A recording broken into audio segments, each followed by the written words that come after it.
All right, guys, welcome back. So I'm out here in front of the shop today. We're going to be testing a little bit of a theory. So we've been bringing in a bunch of these burl cookies and some different Mappa burls. These are some Claro burls. I've got some others coming. And one of the biggest issues is while they are amazingly beautiful, along the edges you get all these nibs and everything, and trying to get them cleaned up is one of the hardest parts. So I, as well as some of you may have seen online, different things, different ways to clean it. Some people have tried the media blasting and some different, other avenues. Well, today that's what I want to try. I want to see if it really works and see if it's going to be something we can use every day in the shop. So what I did, you see behind me, I went down to our local Harbor Freight, picked up the biggest media blaster they had, and first we're going to try some walnut shells, and then if that doesn't work or it's not working like we want it to, I've also got some baking soda to do some soda blasting. So we've got it set up. We're gonna give it a shot and see what it does.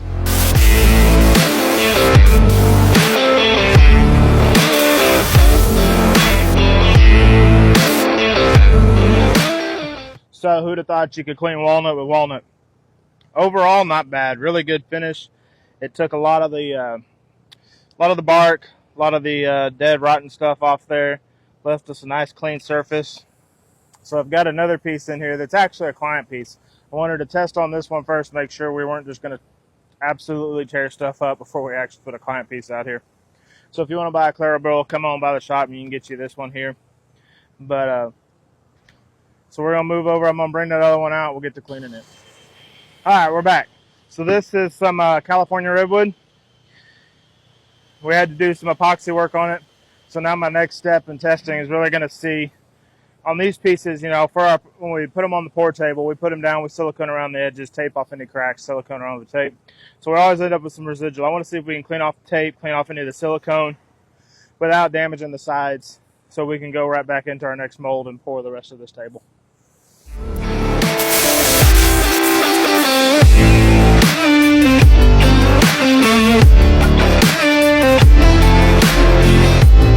As you can see there, it started cleaning it up.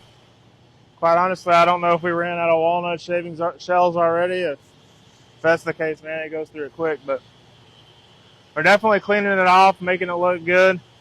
If we are out of walnut, I may switch over to the baking soda and just see kind of what that's going to do to it, and see if we can't get a little bit cleaner finish. I'm hoping the baking soda is a little bit finer. So instead of using what I think is a 40 grit on the walnut shells, we'll be using like an 80 or 100 grit with the baking soda. So let's swap that tank over and get to that.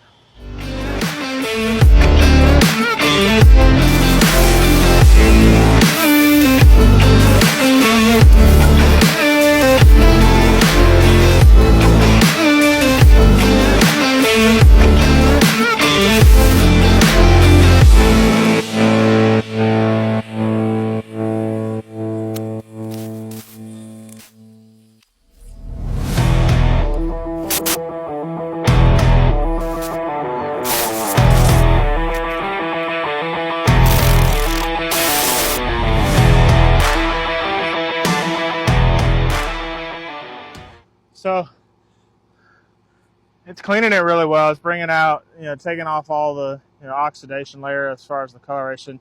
The epoxy itself's not necessarily coming off, which I didn't really expect it to. I'm really more concerned about getting the silicone up in these nibs here. I think the fact that I started with some walnut shells and now I'm switched to the baking soda, the nozzle for the baking soda is a little too small for the and there's still some walnut trying to go through, so I keep getting clogged up here. So I'm hoping it'll just kind of clear out as I keep, cleaning the line out and just kind of letting her blow free for a little bit. But we're getting through it. It's actually, finish on it's really nice, so I'll keep at it.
Alrighty, y'all, I'm gonna go ahead and stop it off there.